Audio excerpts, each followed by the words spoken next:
할렐루야. 우리 사랑하고 인사 나누겠습니다. 사랑하고 축복합니다. 네.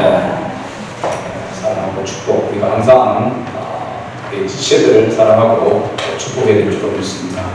오늘 요한복음 2장 12절에서 22절 본문의 말씀을 가지고 내 아버지의 집이라고 하는 제목으로 함께 말씀을 나누고자 합니다.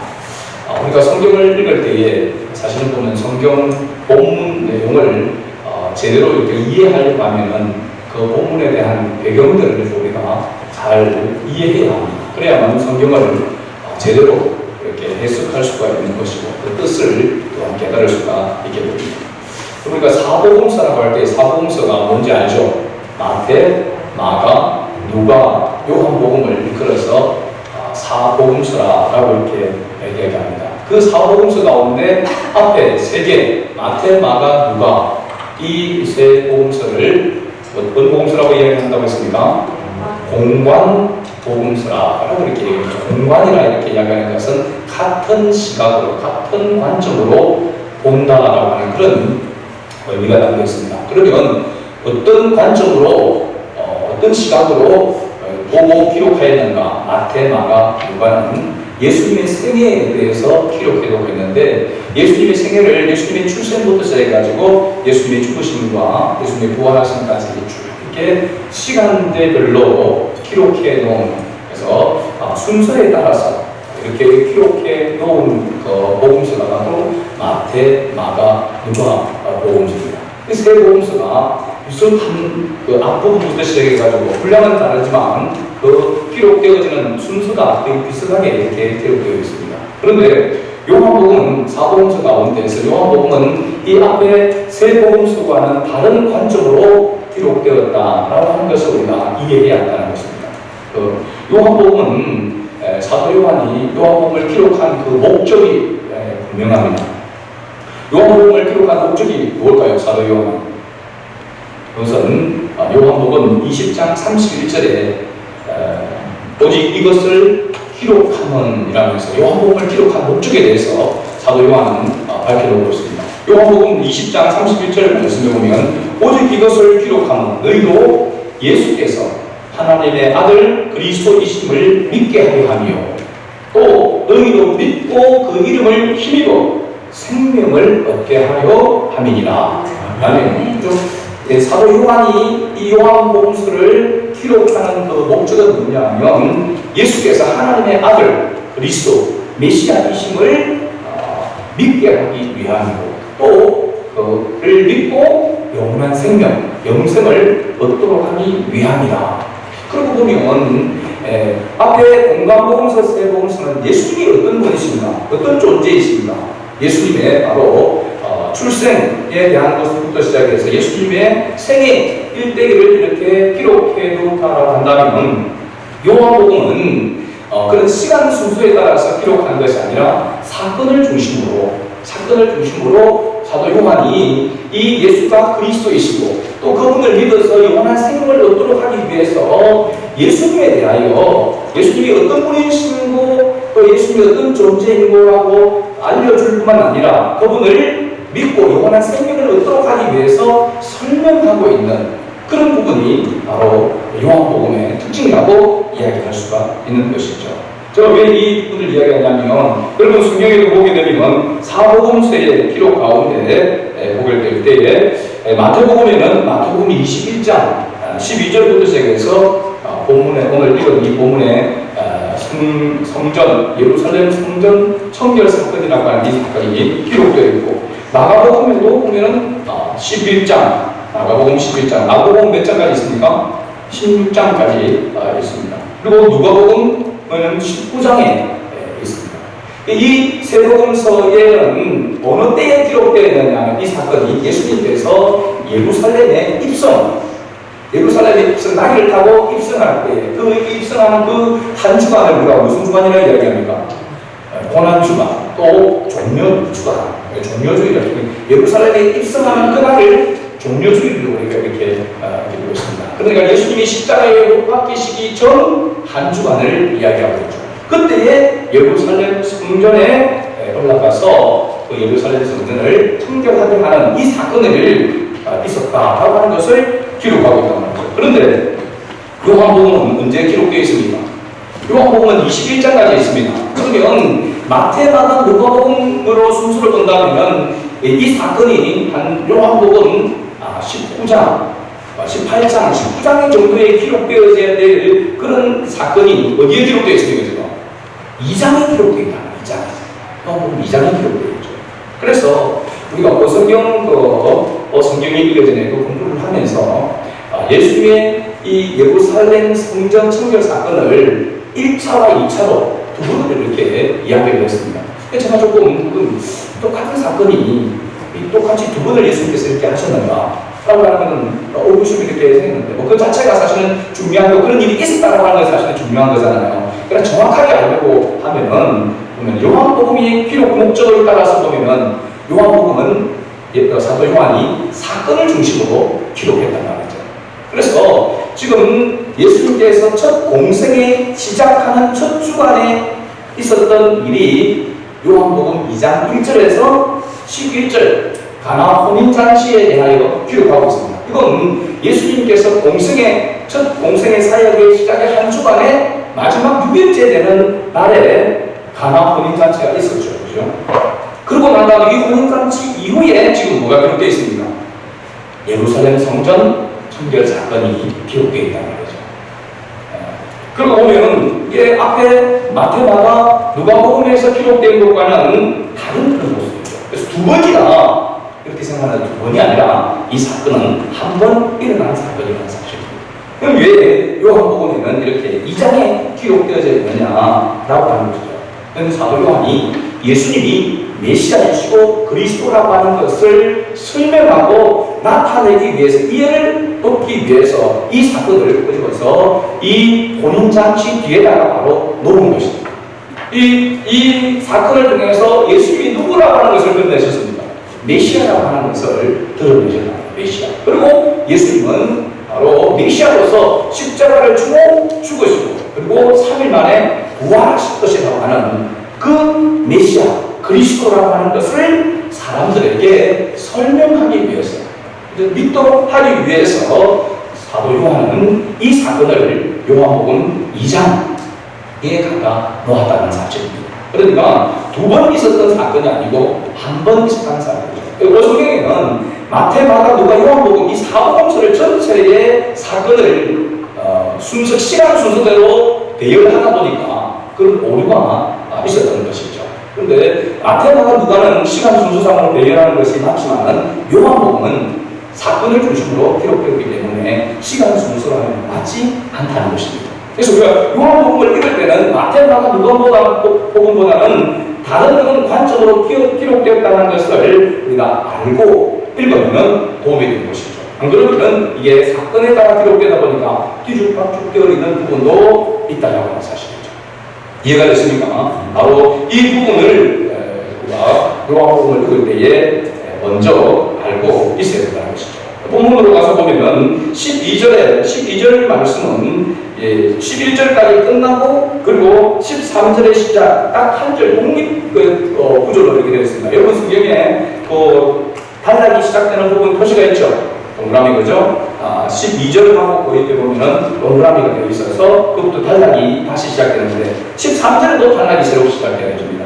12절은 독립되어져 있는 그런 구조인데 왜 이 구조를 넣었는가라고 한다면 두 가지로 생각할 수 있습니다. 하나는 뭐냐면 예수님께서 사역하시는 그 사역, 공생의 사역이 한 곳에 어떤 특정한 지역에만 머물러 있는 것이 아니고 계속해서 장소를 옮겨가면서 사역하고 있다는 것을 이야기하고 설명하려고 하기 위해서 사도 요한이 이렇게 넣어놓은 것이죠. 그 위에 예수께서 그 어머니와 마리아와 형제들과 제자들과 이 형제들은 마리아를 통해서 태어난 육신적인 그런 보면 예수님과 형제가 되는 것을 이야기합니다. 그 형제들과 제자들과 함께 가버나움으로 내려가셨으나 거기에 여러 날 계시지는 아니하십니다. 또 가버나움으로 이 사건 혼인잔치가 끝나고 나서 가버나움으로 가셨지만 가버나움도 갈릴리 주변에 있는 지역입니다. 그러니까 거기도 며칠 계시지 아니하고 또 다른 지역으로 계속해서 다니셨다라고 하는 것을 설명하고 또 사도 요한이 여기다가 22절을 넣은 것은 바로 13절부터 시작되는 이 사건과는 구별하고 거리감을, 시간과 공간에 그런 차이가 있다고 하는 것을 나타내기 위해서 독립적으로 22절을 기록했다라고 그렇게 볼 수가 있습니다.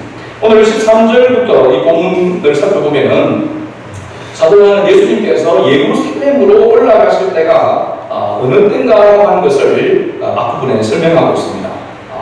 예수께서 예루살렘으로 올라가셨더니 그 앞에 뭐가 있습니까?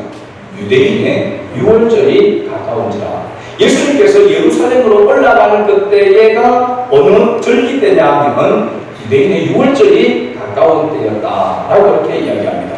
근데 유월절이라고 하면 이스라엘 백성들에게서 대표적인 명절이죠. 절기입니다. 그런데 굳이 사도 요한이 여기서 유대인의 유월절이라고 이렇게 이야기하고 있는 것은 통상적으로 유대인들, 이스라엘 백성들만 지키는 유월절이잖아요. 그죠? 이방인들 유월절을 지키지 않잖아요. 그런데 당연히 유월절을 하면 유대인들, 이스라엘 백성들 전체를 생각하게 하는데 굳이 유대인의 유월절이라고 이렇게 말하고 있는 것은 그게 암시하고 있는 뜻이 있다는 것이죠. 그게 뭐냐 하면 유대인들이 지금 지키는 유월절이 원래 정통적인 올바른 그런 가운데서 유월절을 지키고 있지 않다라고 하는 것을 지금 사도 요한은 설명을 하려고 나타내기 위해서 유대인 그냥 유월절이 가까웠다라고 이야기하지 않냐고 유대인의 유월절이 가까웠다라고 이렇게 이야기하고 있는 것이죠. 자, 이스라엘 백성들, 유대인들의 3대 명절이 있습니다. 대표적으로 말하면 유월절이죠. 그 다음에는 77절이라고 하고 맥주절, 오순절이라고 하는 절기가 있습니다. 두 번째. 세 번째는 뭐냐면 장막절입니다. 장막절. 수장절이라고도 이야기하죠. 우리가 위의 절기로 본다면 가을 수술을 하고 나서 지키는 그런 추수감사절의 어떤 그런 의미가 있는 그런 절기입니다. 이 3대 절기가 이스라엘의 명절입니다. 유대인들에게 명절입니다. 그래서 이 3대 절기를 지키는 것은 유대인들에게 당연한데 그 가운데서 3대 절기 가운데서 대표적으로 가장 큰 명절이 뭐겠습니까? 유월절이에요. 유월절. 왜 유월절이 대표적인 명절이라고 하냐면 유월절은 한 해를 새로 시작하는 그런 때라고 하는 사실입니다. 우리나라도 명절이 있죠. 추석 명절을 얼마 전에 보냈습니다. 우리나라 대명절, 큰 명절이라고 하면 어디를 이야기합니까? 설날 이야기하죠. 설날. 설, 1월 1일, 음력 1월 1일이든지 양력 1월 1일이든지 1월 1일 날을 우리가 큰 그런 명절로 이렇게 의미를 부여합니다. 왜냐하면 한 해를 새롭게 시작하니까. 지난 한 해를 이렇게 보내고 새로운 한 해를 맞이한다라고 하는 그런 의미에서 우리는 떡국 한 그릇 먹고 나이가 한 살 더 먹는 그런 또 그 의미도 있지만 그 한 해의 진짜 의미는 뭐냐면 이제 지난 묵은 한 해를 보내고 새로운 한 해를 맞이하는 그런 의미로서의 설날이다라고 그렇게 이야기할 수 있습니다. 바로 유대인들에게 있어서 유월절이 바로 이와 같은 의미가 있습니다. 유대인의 유월절도 한 해의 시작입니다.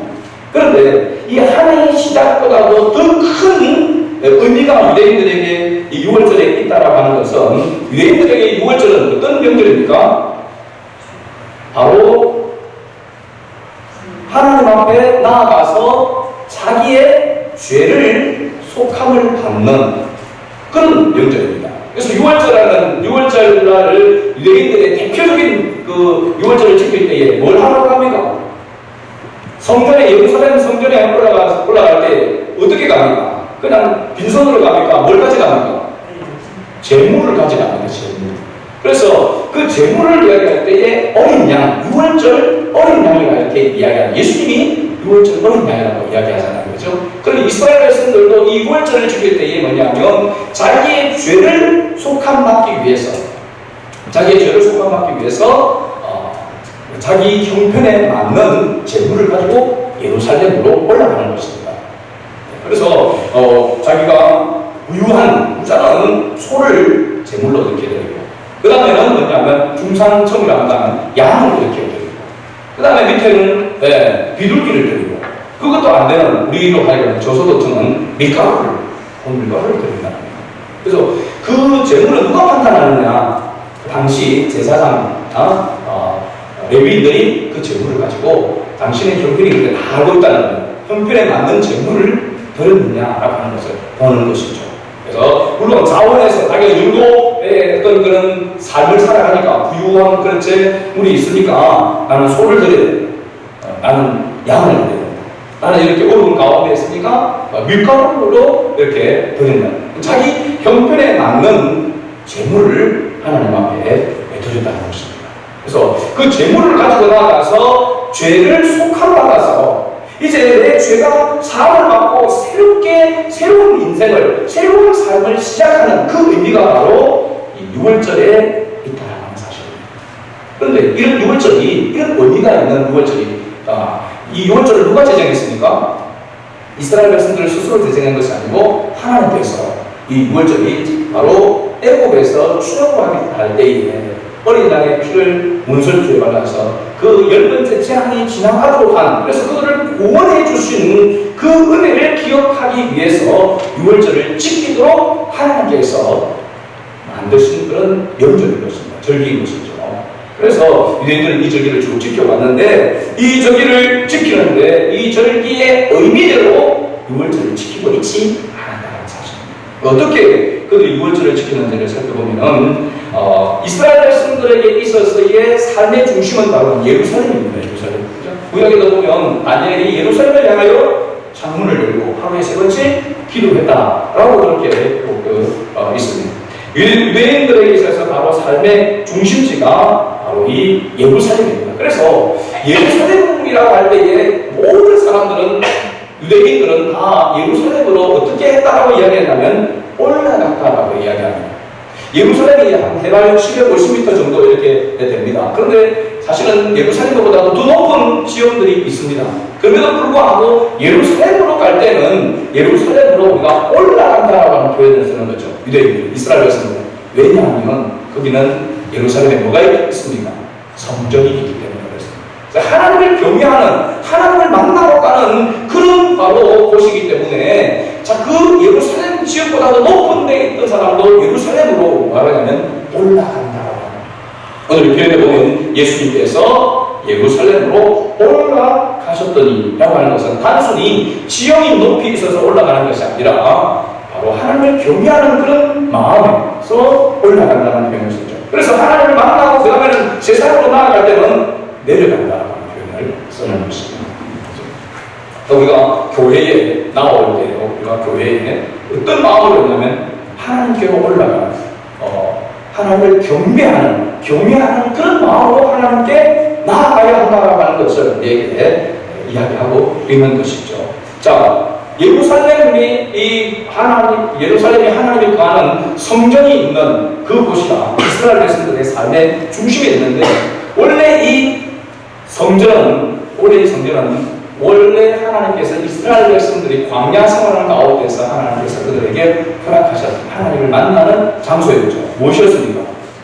성막이었습니다. 성막. 그 성막은 무엇으로 되어 있죠? 천막으로 되어 있습니다. 천막. 그죠? 그래서 언제든지 또 구름 기둥이 솟으면은 또 그게 머물렀다가 불 기둥이 인도하면은 또 그것을 다 정리를 해서 출발하게 되어지는 그런 곳이죠. 근데 다윗이 하나님께서, 우리는 좋은 집에 이렇게 거하는데 하나님이 거하시는 그 곳이 성막이 천막으로 이렇게 되어져 있는 것이 늘 마음에 안타까운 가운데 있었습니다. 그래서 성전을, 하나님이 거하는 그 성전을 건물로 이렇게 짓고자 한 것이죠. 그래서 다윗이 그렇게 원했지만은 그러나 하나님이 다윗에게 허락하지 않았습니다. 왜 그렇습니까? 그가 전적으로 해서 피를 많이 흘렸기 때문에. 그래서 그 아들 솔로몬 때에 성전을 짓도록 이렇게 한 것이죠. 그래서 이 성전을, 예루살렘 성전을, 천 성전을 솔로몬 성전이라고도 이렇게 부르는 것이죠. 솔로몬이 건물을 지어서 있는 그 성전의 기능이나 천막으로 있던 그 성막의 기능은 다 동일한 기능이라고 하는 사실입니다. 그 기능이 바로 뭐였습니까? 하나님을 만나는 것이라고 하는 사실입니다. 나 하나님을 만나고 하면 반드시 뭐가 해결돼야 됩니까? 죄 문제가 해결돼야 되는 것입니다. 반드시 죄의 용서함을 받아야 하는 것이죠. 그래서 6월절에는 어린 양이나 소나 비둘기나 밀가루나 자기 형편을 따라서 제물을 바쳐 자기 죄를 속함을 받는 것입니다. 그런데 왜 예수님은 예루살렘 성전에 들어가자마자 이런 중요한 곳인데 들어가자마자 노끈으로 채찍을 만들어서 양이나 소를 다 성전에서 내쫓으시고 또 돈 바꾸는 사람들의 돈을 쏟으시고 상을 엎으시고 비둘기 파는 사람들에게 이르러서는 이것을 여기서 가져가라. 그리고 이렇게 말씀하셨습니다. 내 아버지 집으로 장사하는 집을 만들지 말라. 여러분 마태마다 누가 보면은 장사하는 집이라고 하는 표현보다 더 강하게 표현되어 있죠. 강도의 소굴로 만들지 마라. 라고 그렇게 말씀하셨습니다. 자, 예루살렘이 이스라엘 백성들 유대인들에게 삶의 중심이고 그들에게 하늘을 시작하는 그런 6월절 절기를 지키는 그런 아주 중요한 그 성전에 예수님이 들어가자마자 예수님께서 그런 화를 내셨다는 사실입니다. 그죠? 그럼 보통 화를 내는 것이 아니죠. 노끈을 채찍을 만들어서 양이나 소를 성전에서 내쫓으시고 돈을 쏟으시고 상을 엎으시고 이쯤 되면은 그야말로 우리가 그냥 뚜껑이 열렸다는 겁니다. 뚜껑이 열린 거죠. 근데 예수님께서는 화를 낸 것에 대해서 그러니까 좋은 표현으로 의군이라고 이렇게 이야기를 합니다. 근데 예수님께서 왜 이렇게 화를 내셨는가? 또 내가 생각을 해봤습니다. 내가 만약 이런 모습이었다 한다면 예수님처럼 이렇게 하시는 예수님께서 지금 이렇게 화를 내시고 행하신 이 행위를 보게 되면 여기에도 굉장히 의미가 담겨져 있습니다. 예수님께서 들어가자마자 화가 이제 그야말로 품이 열렸습니다. 그러면은 제 같으면은 노끈으로 채찍을 만들 이유가 없이 손에 잡히는 대로 들고 그래야말로 깽판을 부렸을 것입니다. 그죠? 의미잖아. 그 옆에 있는 돌이나 뭐를 들고라도 막 이렇게 쫓치고 막 얻고 난리를 했지 않겠습니까? 그런데 가만히 보면 예수님께서 한 얘기를 보면 예수님은 노끈으로 채찍을 만드는 이유가 있었다는 사실입니다. 그리고 소나 양은 쫓아냈습니다. 운전에 쫓아내시고 돈 바꾸는 사람의 돈은 그냥 확 흩어버린 게 아니고 그냥 쏟았습니다. 쏟았다라는 건 다시 주워 담을 수 있다는 겁니다. 그 다음에 비둘기 파는 상을 덮으시고 비둘기 파는 사람들에게 이것을 뭐였습니까? 가져가고 있습니다. 비둘기 저물을 비둘기를 어디 가둬놓든지 이렇게 모아놓는단 말이죠. 그런데 그걸 막 했다면 비둘기가 어떻게 되겠습니까? 당하라고 그런 거죠. 그러면은 완전히 예수님 때문에 손에 완전 엄청난 손해를 보게 됐겠죠. 그런데 비둘기 파는 사람들에게는 예수님께서 그 비둘기 있는 그것을 그냥 그야말로 제가 자주 쓰는 뽀하지 않냐고 그렇게 그들로 하여금 스스로 가져가라고 하는 것입니다. 예수님께서 이런 행하신 그런 모습이 그냥 뚜껑이 열려서 이성을 잃어가지고 행한 그런 모습이 아니라는 사실입니다. 그럼 중요한 것은 왜 예수님이 화가 났을까? 예수님이 화가 나는 목적이 뭡니까? 성전을 더럽히기 때문이다 라고 그러죠. 장사하는 집으로 만들었기 때문이라고 그 성경에 그렇게 표현하고 있습니다. 그런데 진짜 이유는 감추진 이유는 뭘까요? 이 성전의 집이 누구의 집입니까? 내 아버지의 집이라고 했습니다. 예수님의 아버지, 성부 하나님의 집이라 이렇게 이야기하고 있는 거죠. 그런데 그 집은 누구의 집입니까? 예수님 자신의 집이라고 하는 사실입니다. 내 아버지의 집을 장사하는 강도의 소굴로 만들어 놓은 것에 대해서 예수님은 그것을 참을 수가 없었던 것입니다. 그래서 예수님께서 이와 같은 모습을 행했다라고 하는 사실입니다. 근데 예수님께서 행하신 그 행위를 가만히 살펴보니까 아주 합리적으로, 아주 이성적으로 화를 내셨다라고 하는 것을 우리가 여기서 살펴볼 수 있다는 것입니다. 자, 그렇다면 예수님께서 자기 아버지, 바로 하나님, 성부 하나님의 이 집을 장사하는 집으로, 강도의 그 소굴로 만들었다라고 이야기하는데 어떤 이유에서 그러는가? 이건 바로 그 당시 이스라엘 유대인들이 6월절을 어떻게 지키고 있었는가 하는 것에 대해서 알아봐야 합니다. 바로 이스라엘 백성들이 하나님 앞에, 유대인들이 하나님 앞에 예루살렘 성전에 6월절을 지키기 위해서 오면서 뭘 가져오라고 했습니까? 재물을 가져오라고 했습니다. 근데 그 재물은 가까운 지역에 있는 사람들은 그 재물을 직접 가지고 이렇게 오겠죠. 예루살렘에 거주하는 사람들이 나온다면. 그러나 예수님이 쭉 활동했던 그 갈릴리 지역이나 또 동서남북으로 지금 유대인들은 흩어져 있었습니다. 멀리 흩어져 있습니다. 몇 날을, 어떤 데는 몇 날을 걸려서 6월절을 지키기 위해서 오는 사람들도 있다라는 사실입니다. 그러면 거기에서, 예를 들어서 양을 제물로 드리기 위해서 양을 가지고 온다. 양을 뭐 처음에는 뭐 이렇게 내고 올 수도 있겠죠. 그러다가 힘이 들면 그러고 막 끌고 올 수도 있겠죠. 그래서 막 옵니다. 그럼 몇 날 며칠을 걸려서 오면은 양도 막 화려하게 되어질 것이고, 아무리 중간에 잘 먹게 하더라도 그걸 끌고 오는 사람과는 파렴치가 되는 거죠. 그죠? 그러면 무조건 가져오면은 제물로 드릴 수 있느냐? 아니라 제물에 대한 검사를 한다는 겁니다. 평가를 하는 거죠. 제사장들이. 아, 이거 보니까 다비가 절고 있는 흠이 있어 안 돼. 또 이게 오늘 그 멀리 오다 보니까 피곤해가지고 눈알이가 막 충격이 있어요. 흠이 있어 안 돼. 아, 실제로. 여러 가지 조금이라도 그 재물이 건강하고 싱싱하지 않으면 그 검사를 통과하지 못하기 때문에 재물로 들어줄 수가 없고, 그러면 죄가 되는 것입니다. 그래서 멀리서 오는 사람들, 뭐 로마에서 어디서 이거 오는 사람들은 뭘 가지고 오겠습니까? 돈만 가지고 오는 것입니다.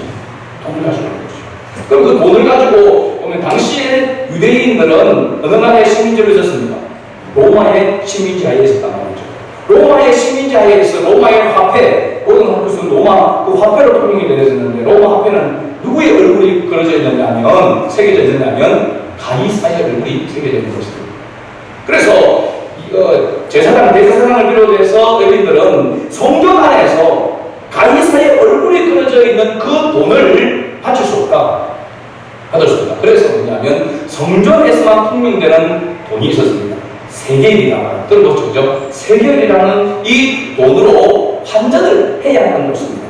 그렇게 한 이유가 뭐냐면 의도가 그 환전을 하면서 뭐가 떨어지겠습니까? 수수료가 떨어지는 겁니다. 환전 수수료. 그래서 오늘 이건 환전상이 돈 바꿔주는 사람들이 있었는 것은 로마 화폐를 받아서 세겔로 바꿔줄 때에 그때 수수료를 받는 것입니다. 그리고 원래 이 재물들은, 그래서 먼데 온 사람들을 그 위해서 그 재물들 가까운 그 지역, 예루살렘 그 지역에서 재물들을 가지고 와서 매매하는 사람들이 있었던 것이죠. 그거 자체가 잘못이 아니라 이 매매하는 지역이 어디냐는 겁니다. 위치가 원래는 예루살렘 성 밖에 이방인들에서 이 재물을 거기에서 사서 들어오게 되어져 있습니다. 그런데 성전 안에까지 들어오는 것입니다. 왜 그렇게 했을까요? 제사장들이나 그 당시 레위인들이 그것을 위해서 거기에서 돈을 받고 그 안에 들어와서 물건을 살 수 있도록 그렇게 했단 말이죠. 그러니까 6월절을 통해서 뭐 하겠다는 겁니까? 제사장들과 레위인들, 그 성전에서 그 당시에 약 2만 명이 거주했다라고 이렇게 얘기합니다. 예루살렘 그 안에, 성전 안에. 그 사람들이 먹고 지내려고 하기 위해서, 그들의 배를 채우기 위해서 그 목적으로 장사를 하는 그 목적으로 6월절을 지키고 있었다라는 사실입니다. 그러니까 이 곳은 하나님 앞에 기도하고 하나님을 만나는 그런 성전인데, 그 성전이 세속화가 되어가지고 그야말로 장사, 그 속에 앉아있는 사람들은 뭡니까? 강도와 같은 짓을 하고 있었던 종교 지도자들이에요. 그죠? 왜 그렇게 되었나요? 이때의 성전이 무슨 성전일까요? 여러분, 성전이 세 번으로 이렇게, 이 예루살렘 성전이 세 번으로 이렇게 바뀌게 됩니다. 첫 번째는 누가 지어졌습니까? 솔로몬이 건축을 해서 솔로몬 성전이라고 했습니다. 그런데 바벨론에 의해서 예루살렘 성이 함락되어지면서 그때 포로로 끌려가게 됩니다. 70년 포로 생활을 하고 오면서 에스라와 스룹바벨에 의해서 다시 돌아와서 그 고레스 칙령, 바벨론 왕 고레스 칙령에 의해서 예루살렘의 이 성전을 다시 짓습니다. 건축합니다. 그래서 그때 두 번째 지은 성전을 스룹바벨 성전이라고 합니다. 예루살렘 성전에 대해서 너무나도 초라하지만 그럼에도 불구하고 자기 고향 땅에 와서, 고국에 와서 하나님을 예배할 수 있는 그 성전이 세워졌다는 것에 있어서 감격하고 있었습니다. 그런데 세 번째는 이 예루살렘 스룹바벨 성전도 바로 로마의 디도 장군에 의해서 예루살렘이 함락이 되어집니다. 그러고 난 다음에 이 그 함락된 예루살렘 성전을 다시 재건하고 더 확장시킨 왕이 누구냐면 헤롯 왕입니다. 왜 헤롯 왕이 그래서 이방인들 불구하고 이 예루살렘 성전을 지었느냐?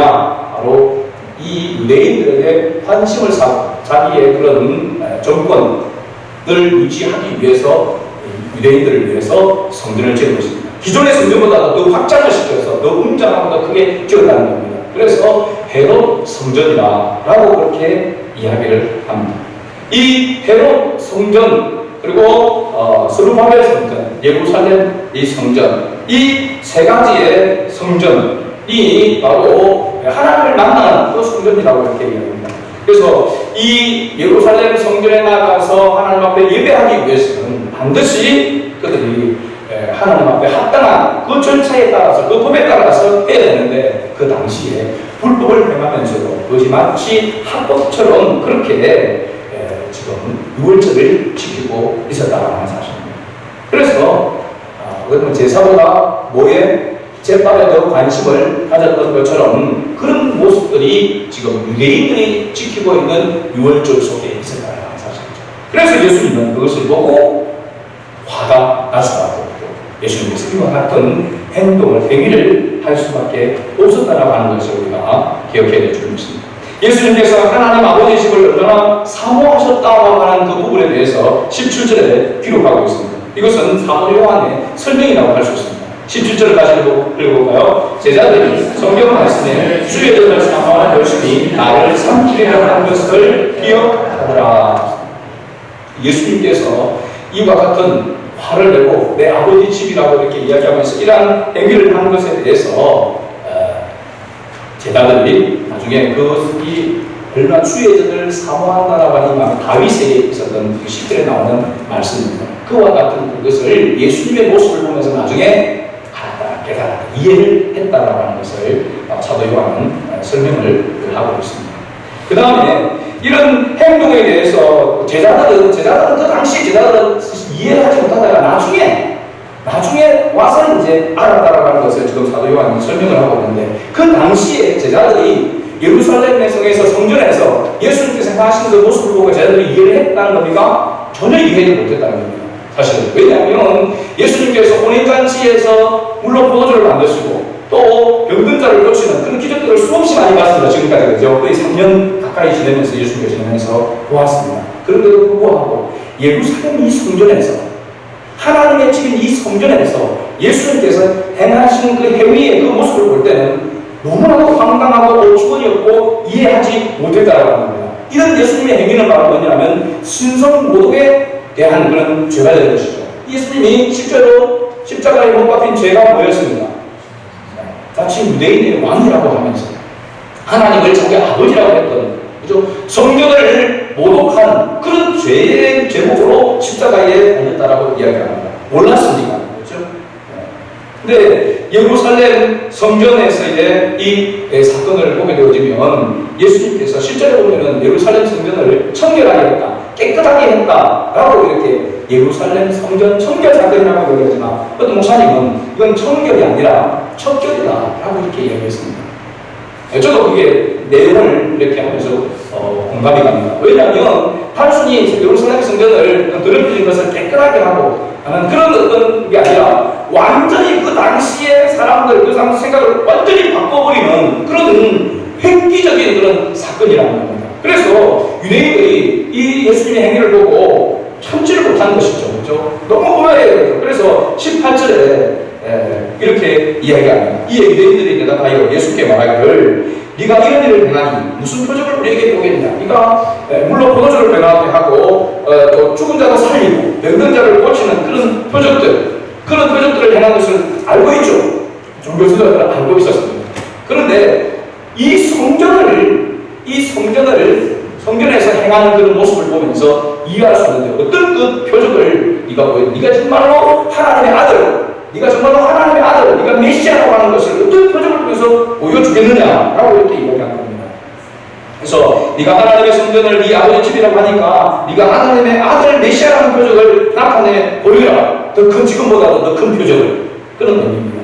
이 유대인들 말에 예수님께서 대답하십니다. 19절을 같이 읽어봅니다. 예수께서 대답하여 이르시되 너희가 이 성전을 몰라 내가 사흘 동안에 일으키리라. 자, 그러니까 유대인들이 말하는 이 성전은 몇 년 동안? 46년 동안의 재분을 누가 짓고 있는 겁니까? 헤롯 왕이 지금 이 성전을 복원하고 새롭게 또 확장하는 그 일을 지금 몇 년 동안 하게 된 겁니까? 46년 동안에 해서 이렇게 되어진 그 성전입니다. 그것을 예수님은 이걸 허르라. 며칠 만에 다시 짓겠다고요? 3일 만에 다시 짓겠다라고 이렇게 이야기를 했습니다. 그러니까 유대인들이 뭐라고 어떻게 말하냐면 20절입니다. 같이 읽어봅니다. 유대인들이 그래. 이 성전은 46년 동안에 지었거든. 네가 3일 동안에 일으키겠느냐 하더라. 말이 안 된다는 거죠. 말 같은 소리를 내라는 겁니다. 46일 동안에 지어진 그 성전이라 해도 그걸 허물고 3일 만에 짓는 것은 불가능합니다. 그런데 46년 동안 지은 그 예루살렘 성전을 헐면 자기가 3일 만에 짓겠다는 겁니다. 예수님이 뻥을 친 겁니까? 뭐 하는 겁니까? 그런데 그 당시에 제자들도 그렇고 종교제자들도 그렇고 이 부분에서 이해를 하지 못했다는 거예요. 그래서 예수님이 성전을 모독한 죄로 덮고 씌우게 되는 것이죠. 그런데 사도 요한은 뭐라고 이야기합니까? 21절과 22절은 바로 사도 요한이 이 사건에 대한 설명을 하고 있는 것입니다. 21절과 22절까지 봅니다. 그러나 예수는 성전된 자기 육체를 가리켜 말씀하시는 것이라 죽은 자 가운데서 살아나신 후에야 제자들이 이 말씀하신 것을 기억하고 성경과 예수께서 하신 말씀을 믿었다.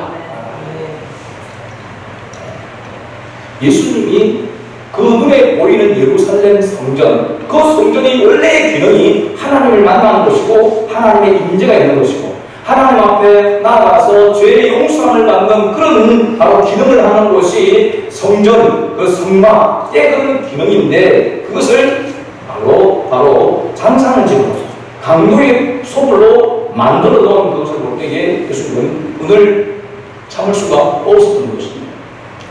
그건 곧 뭐냐면 성전이 곧 뭐냐면 우리 마음이다라고 하는 걸 이야기하고 있는 거죠. 그러니까 이스라엘 백성들의 성전은 어디에서 무너져 있느냐면 그 성전에 지금 장사하는 그 자리에서 무너진 것이 아니라 이스라엘 백성들 각 마음속에 유대인들의 마음속에 하나님을 향한 그 마음이 무너졌다는 사실입니다. 성전이 무너졌다는 것은 성전의 주인이 예수님이 아니라고 하는 거죠. 자기가 주인이 되어서 자기 이익과 자기 목적을 위해서 살아가고 있더라는 것입니다. 이 말씀이 오늘 우리에게 적용해 본다면 우리 마음의 성전이 제대로 세워져 있는가? 성전으로서 이 기능을 제대로 하고 있는가? 이게 되묻고 있는 것이죠. 우리 마음의 성전은 내가 주인이 아니라 하나님이 주인이 되고 하나님의 법에 따라서 다스려지는 곳이 되어야 되는데 하나님의 말씀은 없고 하나님의 법은 없고 하나님이 주인이 아니고 내가 주인이 되어서 살아가고 있는 그 모습이 바로 뭐냐면 성전이 세속화되어 있는 것이고 그 성전이 성전으로서 기능을 하고 있지 못하다라는 것을 질책하고 있는 것이죠. 그것을 사도 요한은 먼저 예수가 그리스도이심을 바르게 알고 그리고 그 성전 대신 예수님을 바르게 아는 것이 중요하다고 하는 것입니다. 여러분 영생은 유일하신 자, 곧 하나님의 아들 메시아 그리스도이심을 뭐 하는 것이라고 했습니다? 아는 것이라고 했습니다. 왜 우리가 말씀을 지금 보고 있습니까? 왜 우리가 말씀을 매주 듣습니까? 말씀을 통하여서 하나님의 뜻을 깨닫고 그리고 하나님의 말씀을 따라서 살아가기 위함입니다. 하나님의 백성다운 그런 삶을 살아가기 위해서 우리가 모여서 말씀을 듣는 것입니다.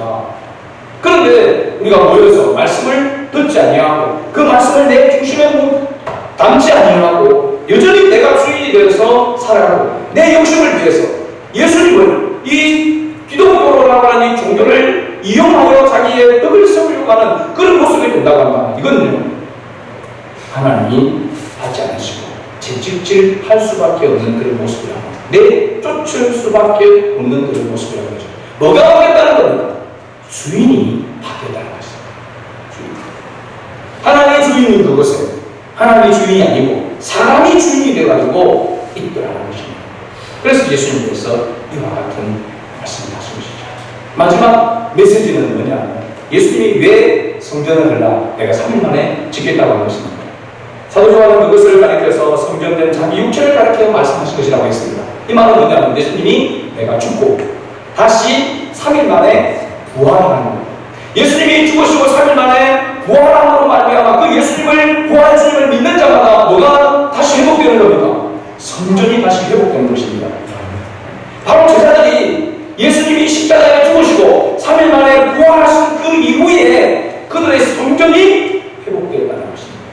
믿었더라라고 하는 것은 이 말씀하신 것을 기억하고 성경과 예수께서 하신 말씀을 믿었더라라고 하는 것을 이 믿음이 뭐였다는 겁니다. 예수님과 함께 있을 때에 예수님이 부르심을 받았을 때의 그 믿음과 예수님이 십자가에 죽으시고 그리고 3일 만에 다시 부활하셨을 때의 그 제자들의 믿음은 뭐냐면 이제 엄청난 차이가 나는 것이죠.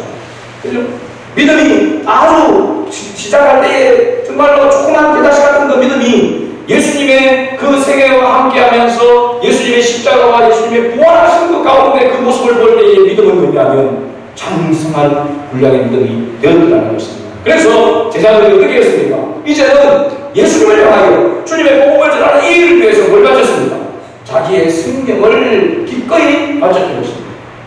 그 금방한 베드로도 십자가를 거꾸로 지고 순교를 하는 순교의 제물이 되었던 것입니다. 믿음이 어떻게 되었게? 장성한 분량에 이르렀기 때문에 그렇습니다. 오늘 왜 우리가 세상 속에서 그리스도인다운 삶을 살아내지 못하고 살지 못합니까? 우리의 믿음이 성숙하지 못하기 때문입니다. 믿음이 없는 것이 아니라 믿음이 있는데 그 믿음이 주님과 함께하는 주님이 주인이 되는 그런 삶을 계속해서 살아가지 못하므로 믿음이 장성하지 못하니까 성숙하지 못하니까 조그만 일만 있으면 넘어지게 되는 것입니다. 조그만 이해관계가 있으면 넘어지게 되는 것이죠. 조그만 어떤 욕심에 있으면 넘어지게 되는 것입니다. 그 믿음은 하나님이 기뻐하는 믿음이 절대 아니라고 하는 사실입니다. 여러분 예수님을 믿고 시작하는 그 믿음과 오늘 지금 여기에 10년, 20년이 지나서 온 이 믿음에 여러분 믿음의 분량이 얼마나 차이가 있는지 여러분 봐야 합니다. 그렇지 않냐? 여전히 어린아이와 같은 그런 믿음 속에 머물러 있다고 한다면 주님의 채찍을 받아 마땅합니다. 아직도 내가 주인 되어서 살아가려고 하는 그런 신앙 속에 머물러 있다고 하는 것을 알아요. 그래서 사도 요한이 바로 혼인잔치 끝나고 난 이후에 이 사건을 끌어왔어요. 예수님의 마지막 십자가 사역을 앞둔 그때에 이 사건을 끄집어 온 것은 바로 우리가 믿고 우리가 알고 있는 예수님이 이와 같은 메시아, 그 예수님이 바로 십자가의 죽으심과 부활로 인하여서 우리의 신앙을 온전케 하고 성숙케 하는 그런 바로 믿음의 대상이다라고 하는 것을 알려주기 위해서, 나타내기 위해서 기록했다라고 하는 사실. 오늘 저와 여러분들 다시 한번 돌아보겠습니다. 우리 안에 성전을 그냥 단순히 청소하는 한번 밀대로 밀고 쓰는 그런 수준이 아닌 완전히 바꿔버리고 예수 그리스도의 주인으로, 예수님이 나의 주인으로, 내 삶의 주인으로 완전히 바꿔버리고 십자가와 부활의 신앙으로 완전히 바꿔지는, 그래서 성숙한 신앙으로서 주님의 영광을 위해서 살아가는 저와 여러분 될 수 있기를 주의 이름으로 축복합니다.